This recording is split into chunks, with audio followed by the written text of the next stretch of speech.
Praise the lord. Good morning అండి. అందరూ బాగున్నారా? ప్రతిరోజు ఈ వాగ్దానం విన్న వెంటనే మీరు సువార్త ప్రకటించినట్టుగా ఉంటుంది. ఇతరులకి ఏం చేయండి?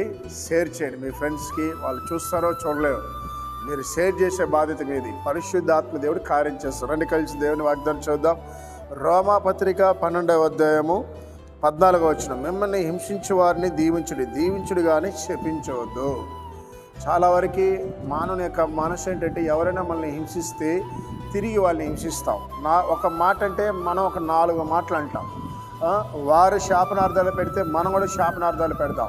కానీ ప్రభు చెప్తున్న మాట ఏంటంటే, మిమ్మల్ని ఎవరైనా హింసిస్తే, మీ ఆస్తిని ఎవరైనా అన్యాయంగా కొట్టేస్తే, ఎవరైనా మీ దగ్గర డబ్బు తీసుకొని మోసం చేస్తే, ఎవరైనా మీ క్యారెక్టర్ గురించి చెడుగా 10 మందికి ప్రచారం చేస్తే, మీ యొక్క క్యారెక్టర్ని పాడు చేస్తే, ఎవరైనా మిమ్మల్ని హేళన చేస్తే, ఎవరైనా మీరు ప్రభుని నమ్ముకున్నందుకు మిమ్మల్ని దూషిస్తే, ప్రియులారా, దేవుడు ఏమన్నాడంటే వారిని దీవించమన్నాడు.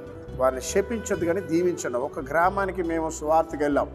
ఆయన ఒక వ్యక్తి, ఉన్నతమైన వ్యక్తి, ప్రభుని నమ్ముకున్నాడు. వారి ఇంటికి వెళ్ళాం. ఆ ఊళ్ళో ఉన్న వాళ్ళందరూ కూడా కట్టి తీసుకొని వచ్చేసారు మమ్మల్ని కొట్టడానికి. పెద్ద పెద్ద కట్టెలు తెచ్చేసారు. ఒక 20-30 మంది. నా బండ బూతులు తిట్టారండి. కొట్టలేదు కానీ దగ్గరికి వచ్చారు, బండ బూతులు తిట్టారు. ఇంకా చెప్పలేను నోటితో. అలాగా మమ్మల్ని తిట్టినప్పుడు నేను మాతో ఉన్న సంఘ బిడ్డలకి చెప్పాను, ఎవరే కానీ వాళ్ళని నోరెత్తి మాట అనకండి, వాళ్ళని దూషించకండి, వాళ్ళతో తిరిగి మాట్లాడకండి, మౌనంగా వెళ్ళిపోదామని మౌనంగా వచ్చేసాం. కానీ వచ్చేటప్పుడు, ప్రభువా, మమ్మల్ని ఎవరైతే కొట్టడానికి వచ్చారో, మమ్మల్ని ఎవరైతే దూషించారో వారందరినీ దీవించు ప్రభువా అన్న. హల్లెలూయా. వాళ్ళ నోటితో కూడా చెప్పించలేదు. అయితే ఏం జరిగిందంటే, ఆ రాత్రే వాళ్ళ భార్య కాలు చేతులు పడిపోయింది.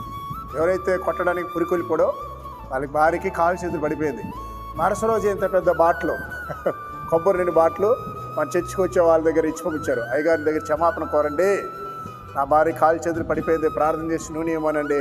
ఆయన ఎప్పుడైతే ఇచ్చామో దేవుడు ఆమెను స్వస్థపరిచాడు. చూడండి, శపించుంటే ఆ అద్భుతం జరిగేది కాదు. ఆశీర్వదించాలి. ఒకవేళ ఈరోజు నీ శత్రువులు నిన్ను ఇబ్బంది పెడుతున్నారా, నిన్ను అనేక విషయాల్లో నీ కుటుంబాన్ని బాధ పెడుతున్నారా, పదే నీ గురించి చెడుగా చెప్తున్నారా, వారిని ఆశీర్వదించాలి. దేవుడు తిరిగి నీకు ఆశీర్వదిస్తాడు. రండి కలిసి ప్రార్థన చేద్దాం. మహోన్నతుడా, పరిశుద్ధుడా, ఉదయకాలంలో వాగ్దానం బిడ్డల మీద అభిషేకం ఉంచాను నా ప్రభా. అయా చిన్నపిల్లలకు నా టైఫాయిడ్, మలేరియా, డెంగ్యూ జ్వరాలతో బాధపడుతున్న బిడ్డలను స్వస్థపరచున తండ్రి. గర్భఫలం లేని బిడ్డలకి నా గర్భఫలం దయచు నా ప్రభా. ఎవరైతే భార్యాభర్తలు విడిపోయిన జతపరచు నా తండ్రి. ఉదయకాలం నా ప్రభా సువార్త అందని గ్రామాల్లో సువార్త అందించను నా ప్రభా. ఎవరైతే నా మానసిక బాధలో సహాయం చేయను నా ప్రభా. యేసయ్య మరొకసారి వాగ్దానం బిడ్డలు దీవించమని యేసు నామములో ప్రార్థిస్తున్నాం తండ్రి. ఆమేన్.